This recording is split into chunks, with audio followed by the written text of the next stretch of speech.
Your authorized dealer in your neighborhood today at CarrierOhio.com. One thing is for sure, the 19 First Alert weather team always gives you the forecast, no matter how bad it is, with a smile. Well, we try. We try to.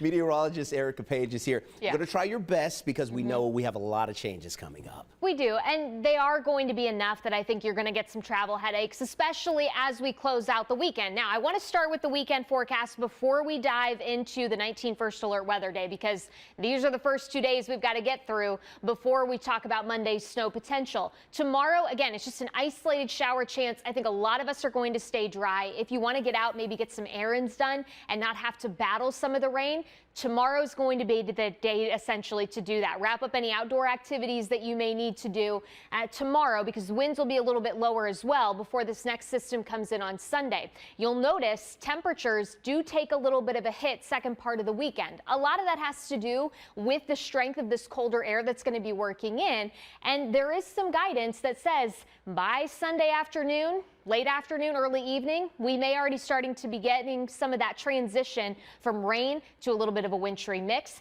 And then we start to talk about that 19 First Alert weather day for Monday, which is more so in the form of some of that lake effect snow and potentially a little bit more wind across the region as well. So in terms of snowfall totals, and this is subject still to change as we get more data coming in, you will notice that it's into kind of these traditional snow belt locations that we frequently talk about during the winter season. You have your primary snow belt that runs east of Cleveland, the western side of Cleveland down through Summit County. That's your secondary snow belt. And I wouldn't even discount parts of what we call the tertiary snow belt down towards the Mansfield area, potentially getting in on a little bit of that snowfall accumulation. Now, as the data stands right now, much lower, and we're not necessarily expecting as drastic of driving impacts per se as maybe what we'll see across our traditional snow belt locations. And a lot of that just has to do with the residency of some of these snow bands.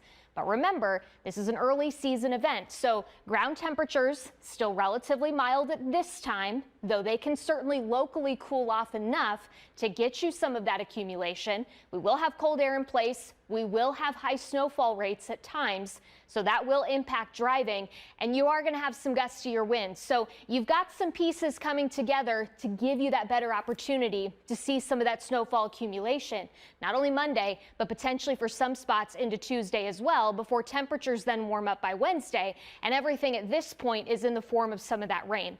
Here's the system coming together late Saturday night, headed into early Sunday. You'll notice a lot of us are going to be waking up on more of a soggy note come Sunday morning. Here comes that colder air on the backside of this system. That will start to work into our area as we get into your Sunday afternoon, early evening.